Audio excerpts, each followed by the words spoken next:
साथियों जय हिंद, नमस्कार। मैं दिनेश ठाकुर अगेन आपके सामने उपस्थित हूं एक बड़ी खबर लेकर। जो छात्रों के मन में कई दिनों से सवाल है कि अब आगे हमारे आंदोलन का क्या होगा। 8 तारीख के आंदोलन को स्थगित करने के पीछे वजह क्या थी, और अब चूंकि बच्चे फिर से ये बात कह रहे हैं कि सर बहुत सारी मांगे हैं जिनको उठाने के लिए आप क्या तैयार हैं, तो मैं सबसे पहले तो ये बात करूंगा आपसे कि दिनेश ठाकुर बेरोजगार के साथ खड़ा था, बेरोजगार के साथ खड़ा था, खड़ा है, खड़ा रहेगा। मैंने वादा किया था चाहे कोई कितना भी कुछ भी कर ले, लेकिन आपका साथ देना मैं नहीं छोड़ूंगा। अब ये 3-4 दिन तक आपके सामने ना आना ऐसा नहीं है कि किस वजह से नहीं आए, हमने बहुत सारी चीज़ें को पड़ताल करी, उसके बाद मैं आपके सामने आया हूं कि आखिर 8 तारीख के बाद जो 3 दिन का सरकार ने हमको समय दिया था, वो कैसे दिया था, क्या दिया था, इस पर हम बात करेंगे। लेकिन पहले तो ये बता दें कि उस दिन एक्चुअल में मैं जब रात को लाइव आया था तो मेरे को आपने बोला कि सर इतनी सारी वादे किए गए हैं तो इसके लिए क्या प्रूफ था, तो बेटा हमको भी ये बताया गया था कि ये बातें हमारे पास हुई हैं। अब हुआ यूँ था कि उस दिन हमारी मीटिंग थी, या कलेक्ट्रेट से बार बार कॉल आ रहे थे। दोपहर में मैं काफ़ी व्यस्त था और व्यस्त की वजह से मैं कलेक्ट्रेट 6:30 बजे या 7 बजे नहीं पहुंच पाया। मुझे थोड़ा सा समय लग गया, मैं तकरीबन 8:30 बजे के आसपास पहुंचा था, 8:30। तब वहाँ पर ये कहा गया कि सर ये फॉर्मेलिटी, ये बातचीत, ये करना, वो करना, ऐसे करते करते कम से कम आधे घंटे 1 घंटे तक जिलाया गया, जब तक मीटिंग ऑलरेडी हो चुकी थी। और मीटिंग में और भी अन्य शिक्षक भी पहुँचे थे, और मीटिंग में एक्चुअल में उन्होंने किस हद तक उनको आश्वासन दिया वो तो आपने वीडियो में देखा। लेकिन हमको भी ये पता चला कि भाई आश्वासन में कहा गया है कि आपकी 40% की मांग को नई लिस्ट बनाकर कम करते हुए एक मतलब नया क्राइटेरिया यानी कि नया कट ऑफ जारी करते हुए बच्चे जहां तक खत्म हो जाए, क्योंकि 1 लाख बच्चों को एक साथ नौकरी नहीं दी जा सकती, इस प्रकार के वादे किए गए। दूसरा, और ये वादे दोस्तों मेरे को बताए गए थे जब मैं कलेक्ट्रेट पहुंचा था, उस समय तक मीटिंग लगभग समाप्ति घोषणा पर थी। लेकिन उसके बाद हमको काफ़ी समय तक कई बातों में ये करना, वो करना, बहुत सारी बातें रहती है कि भाई डिस्कस करना, इनसे मिलना, उनसे मिलना, इस चक्कर में थोड़ा सा समय ज़्यादा लग गया। और हमको वास्तव में कलेक्ट्रेट बुलाया गया था, आंदोलन की जानकारी पूरी थी गवर्नमेंट को, और उन्होंने हमको बुलाया, जानकारी ली, और बिल्कुल तरीके से हमने जानकारी दी कि हम किस पर्पज़ से जाना चाहते हैं। लेकिन वहाँ पर मीटिंग में जो उपस्थित लोग थे, उन्होंने जो आश्वासन लेकर आए उसमें से एक आश्वासन तो ये भी था, दूसरा आश्वासन था आपका, देखो 40-50% तो न्यायालयिक प्रक्रिया में है, इसलिए उसको न्यायालयिक प्रक्रिया सुलझाने की बात की गई थी, वर्ग 1 वाली जो चल रही है अभी। और इसके बाद एक बेगा भारिया सहरिया की जो हम बात कर रहे थे आप लोग की, वहाँ पर उनके जो 3000 पद हैं जो बाकी बच्चों को दिए जाए, बैकलॉग पद में ना किया जाए, उसके लिए बैकलॉग पद में नहीं देखे जाएंगे, 3000 पदों को लाया जाएगा, इसका भी आश्वासन दिया गया था, वो भी हमने सुना है और वो भी हमने उस दिन आपको बोला था। और इसके लिए बड़ी बात, पुलिस कांस्टेबल की जो लिंक थी, कहा गया था कि एडमिट कार्ड आने के बाद भी, उस दिन हम थे लाइव, एडमिट कार्ड आने के बाद भी आपकी लिंक ओपन हो सकती है, अभी वहां से हमको वादा आश्वासन मिला था। अब ये 4 आश्वासन को जब लेने के बाद और उसके अलावा जी हाँ, अब आगे आपके लिए क्या करना है वो मैं आपको बता दूं। यहां पर लिखा हुआ सभी छात्र साथ में रहे, किसी को बंटना नहीं है। छात्र एकता जिंदाबाद, कमेंट बॉक्स में लिख दीजिए बेटा, छात्र एकता जिंदाबाद। छात्रों का नेतृत्व करना है हमको, छात्रों की मांगों को रखना है हमको, किसी सरकार या गवर्नमेंट का विरोध नहीं करना है हमको आपकी जो जायज मांग है, आपको लगता है कि हमको ये मांगना चाहिए, मांगने का एक संवैधानिक तरीका होता है, वो होता है आंदोलन, और इसके लिए आपको सरकार खुद परमिशन देती है। ऐसा कुछ नहीं है कि आप कोई गलत काम करने जा रहे हो, आप कोई गलत काम करने जा रहे हो, आप अपना हक मांगने जा रहे हो, ये कोई गलत काम नहीं है, ठीक है। तो यहां पर जो भी आपके मन में सवाल है मैं थोड़ी देर से जवाब दूंगा, लेकिन आगे क्या करना है, तो आगे बस एकजुट रहना है, क्योंकि अभी कुछ छात्र छात्राओं की पुलिस कांस्टेबल की एग्जाम है, उसकी वजह से वो आंदोलन को थोड़ा सा और पोस्टपोन कर दिया गया है। और रीजन एक और है कि देखो 3 दिन का वादा किया गया था, 3 दिन तक तो हम रुक गए, 3 दिन तक इसलिए मैंने वेट किया, मैं इतने दिन तक लाइव क्यों नहीं आया, बच्चे बार बार पूछ रहे थे भैया हमको बोला गया था 3 दिन तक का समय दिया है, 3 दिन में सब कुछ हो जाएगा। हो गया, 8 तारीख बाद 9 हो गई, 10 हो गई, और आज 11 हो गई, 9 हो गई, 10 हो गई और 11 हो गई। अब मैं 12 तारीख को आपके सामने लाइव आ गया, ठीक है बेटा, मैं आपके सवालों का जवाब दूंगा। अब हो क्या रहा है कि किसको क्या आश्वासन मिला, मैं अगेन बोल रहा हूं कि उस मीटिंग से जो जानकारी हमको प्राप्त हुई उसमें किसको क्या आश्वासन मिला, उसके अनुसार हमने आपके सामने प्रस्तुति दे दी थी। अब गलती किसकी है, फॉल्ट किसका है, ये आपको तय करना है। हम तो आंदोलन में फिर से शरीक होंगे और जिसको जो करना है कर ले, ठीक है। आंदोलन हमारे छात्रों का है और उसके लिए हम नेतृत्व करते रहेंगे। हमारे छात्र अगर हमारे पास आएंगे तो हम तो उनके साथ जाएंगे।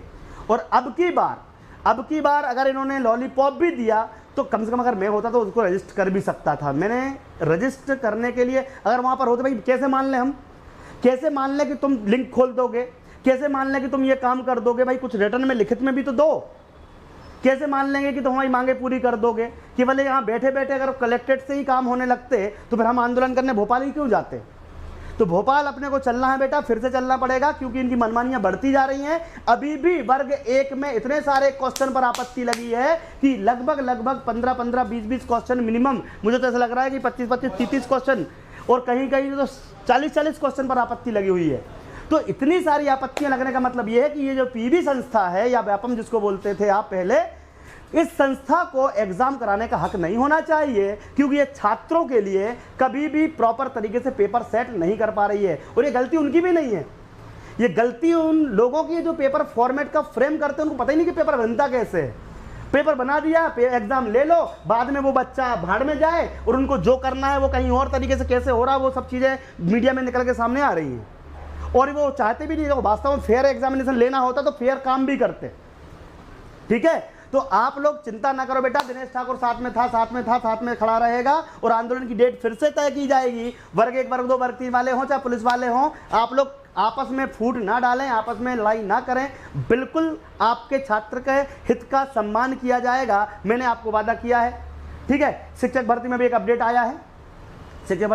आया है, कि बीएड वालों को प्राथमिक से बाहर किया जाएगा। बार बार बच्चे उसके लिए भी पूछ रहे थे, तो बेटा उसका वीडियो अलग से 9:15 बजे मैं अलग से लूंगा। ठीक है, उसमें अपन केवल शिक्षक भर्ती वाले, वो बीएड वालों की बात करेंगे। अभी हम बात करेंगे शिक्षक भर्ती वर्ग 1, वर्ग 2, वर्ग 3 के लिए जो 40-50% में करने के पीछे रीज़न क्या था? उसके पीछे रीज़न ये था कि ये लोग इतने गलत तरीके से क्वेश्चन बनाते हैं कि हमारे बच्चों का वास्तविक कट ऑफ देखा जाए तो उससे कमी आ जाता है। दूसरा, हमारे वकील साहब ने एक रूल चैलेंज किया है, इसीलिए वर्ग 1 में अब कोई पिटीशन लगाने की जरूरत नहीं है। जिनकी याचिकाएं बची हैं वो तो उनके टेक्निक से बचा के रखी है, कई वकील अपन बचा के रखते हैं टेक्निक से, पेंडिंग पड़ी हुई हैं, कुछ डिस्पोज हुई हैं, कुछ भी हुआ हो। मतलब मैं जब पहुंचा था मीटिंग के बाहर, जब लोग आए तो हमारे साथीगण थे, अन्य लोग जो थे, उन्होंने बताया कि भैया ये बातें मीटिंग में हो चुकी हैं। तो मैंने चलो बात कर लेते, वहाँ फॉर्मेलिटी करते करते हमको 1 घंटा लग गया। हमको छोड़ा गया कितने बजे? करीब 10 बजे के आसपास, 10:30 तक तो वहाँ पे आए थे, 9:30 पौने 10 के आसपास छोड़ा गया था। वहाँ से हम आए, फिर हमको सारी बातें बताई गई कि भाई ये चीज़ें हुई थी। अब आंदोलन की तैयारी में हम लोग इतने मशगूल थे कि हमारे पास बहुत सारे छात्र थे मेरे साथ यहाँ पे, हम लोग बसेस कर रहे थे, हम लोग तूफानों से कांटेक्ट कर रहे थे, हम लोग अलग अलग जिलों से संपर्क साध रहे थे, यहाँ पर बैनर पोस्टर प्रिंट हो रहे थे, सब कुछ हो रहा था, सबकी तैयारियाँ चल रही थी। लेकिन अचानक से वहाँ से क्या खबर आती है कि हमारी बातें मान ली गई। तो भैया यहाँ पर हम तैयारियाँ कर रहे हैं, बसेस को रोक दिया गया, फिर बसेस पे बताया गया कि अब नहीं जाना है। तो भाई सारा काम जब चल रहा था, जब हम तो पहुंचे तो हमारे पास तो जानकारी जो आई हमने वो आपको जानकारी दी, चलो हमने विश्वास भी कर लिया उस पर कि 3 दिन के लिए, लेकिन 3 दिन से ज़्यादा विश्वास नहीं कर पाए बेटा हम। अब आज आप देखो, ना तो कोई लिंक ओपन हुई है, ना तो कोई वर्ग 1, वर्ग 2 में कोई अपडेट आई है, ना कोई वर्ग 3 में 40% हुआ है। बेगवारिया शहरिया का भी क्या होने वाला है वो भी पता चल जाएगा, शायद मेरे ख्याल से उनकी ज्वाइनिंग रुकी हुई है। जो भी होगा, देखो सभी आपस में भाई बंधु, लड़ना नहीं है, सबको साथ में रहना, सबको न्याय दिलाया जाएगा। ठीक है, तो ये जो सारी चीज़ें हुई थी उस दिन के बाद मैं लाइव इसलिए आया हूँ, मैं 3 दिन यही वेट कर रहा था कि क्या जो उस दिन बातें की गई थी क्या वो सत्य हैं, सत्य का प्रमाण अगर ये उन्होंने सत्य बोला होता, भैया कलेक्टर, मतलब हमको जो जानकारी मिली कलेक्टर से, अगर वो सत्य है वहाँ से तो भाई हो जाना चाहिए था। क्या बोला वहाँ से? या तो हमको लॉलीपॉप दिया गया वहाँ से, तो अगर उन्होंने सत्य बोला था तो भैया आज हो जाना चाहिए था। नहीं हुआ है तो हम हाथ पे हाथ रखकर नहीं बैठेंगे और ना आपको बैठना है। अगर आप लोग सपोर्ट में हो तो पहले जेल लगाओ, उसके बाद आगे की बातचीत करूंगा। मैं थोड़ा कमेंट ले लेता हूं और एक एक करके, आज मैं आपके कल सवालों का जवाब देने ही आया हूं। ठीक है, चलिए जी। उस दिन हाँ बहुत खुश हो रहे थे, बिल्कुल भाई। हमको जब जानकारी, देखो हम लोग को 5-5 घंटे 3-3 घंटे की मीटिंग के बाद जब हमको पता चलता है कि ये जानकारी वहाँ से दी गई है, तो भाई हमको जानकारी देने में कोई समस्या नहीं थी। और हम खुश भी बहुत इसलिए हो रहे थे क्योंकि अगर सरकार हमारी बातें मान जाए और हमको अपना आर्थिक नुकसान ना झेलना पड़े, खर्चा वाहन ना करना पड़े, आना जाना रुक जाए, तो भैया खुश तो होना ही पड़ेगा। लेकिन अब हमको समझ में आ रहा है कि या तो हमारे साथ यहाँ पर कुछ ना कुछ गलत किया गया, बताया गया है, भैया जानकारी मिसमैच हुई है। जल्द आपके लिए डेट तय की जाएगी, आप लोग घबराएं नहीं। मैं हूं आपके लिए, समर्थन करूंगा, हमेशा आपके साथ रहूंगा, लेकिन आपको हमेशा साथ देना है। ठीक है, कभी भी घबराना नहीं है। देखिए ये जो करा 6 सालों में, अगर एक दिन का आंदोलन थोड़ा डिले हुआ तो आपको इतना, देखो वो भी मुझे जानकारी जब दी गई उसके बाद मुझे जानकारी दी गई कि भाई ये बातें मान ली गई हैं, अब आप आंदोलन रोक दीजिए। तो मैंने बोला ठीक है, आंदोलन रोक देते हैं। अगर बच्चों की बातें मान ली गई हैं तो हम भी खुश हो लेते हैं, भैया हो गए। अब 6 सालों में हमने इतना किया, अगर एक आंदोलन में थोड़ा डिले हो गया तो आप लोगों को बिल्कुल घबराना नहीं है बेटा। आप लोग केवल एक दिन थोड़ा डिले हुए हो, मैं तो कई सालों से आपके हक के लिए लड़ रहा हूं बेटा यहाँ पे। तो आप लोग चिंता ना करें। और देखो मुझे डरना और घबराना नहीं आता है। मैं हूं यहां पर 3 इमली चिरावत ब्रांच पे।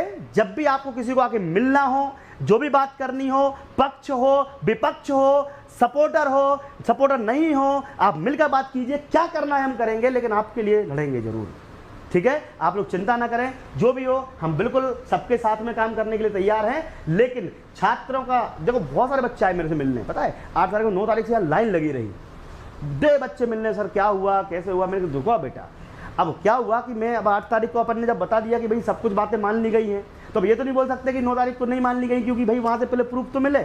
भाई हम गए, देखा कोई हलचल नहीं।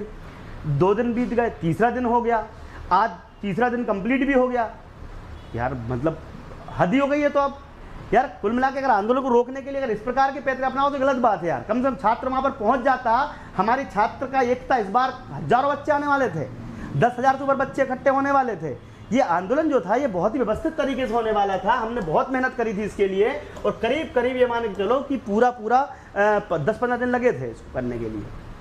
आप समझना बेटा कि कभी भी आपको ऐसा लगता है कि यहाँ पर आंदोलन थम गया, तो कभी नहीं थमेगा। जब तक आपको न्याय नहीं मिलेगा हम आपके लिए लड़ते रहेंगे। साथ में कई सारे मुद्दे आएंगे, पुलिस के आएंगे, पटवारी के आएंगे, शिक्षक भर्ती के आएंगे, सबके आएंगे। हम लोग आपके साथ सपोर्ट करने के लिए जुटे रहेंगे, ठीक है। चितावत ब्रांच 3 इमली पे अगर किसी को समस्या हो कभी भी तो आप आगे बिल्कुल मिल सकते हैं, बात कर सकते हैं। और इस वीडियो के माध्यम से उन सभी साथियों तक संदेश पहुंचा दीजिए कि 8 तारीख का जो आंदोलन रोका गया था वो केवल और केवल आश्वासन के दम पे रोका गया था, लेकिन आश्वासन पूरा ना होने की वजह से हम फिर से एक बार एकत्रित होंगे और चलेंगे भोपाल। अब मैं कमेंट बॉक्स में कमेंट ले लेता हूं, वीडियो को शेयर कर देना बेटा। तो आप लोग तैयार रहें, वीडियो को स्टेटस पे लगाएं। जिन बच्चों को 8 तारीख के आंदोलन के बारे में जानकारी नहीं थी उनको जानकारी दें, स्टेटस पे लगा के लोगों को बता दीजिए। हम सब वापस से एकत्रित होने वाले हैं और एक बार फिर से आंदोलन करेंगे। तब तक के लिए धन्यवाद, वेरी मच। जय हिंद, जय भारत। और आप सबके सपोर्ट के लिए धन्यवाद। लाइक शेयर करते जाना, तब तक बच्चे जुड़ जाएंगे और जिन बच्चों को नहीं पता हो वो सारी बातें उन तक पहुंच जाएंगी, ठीक है।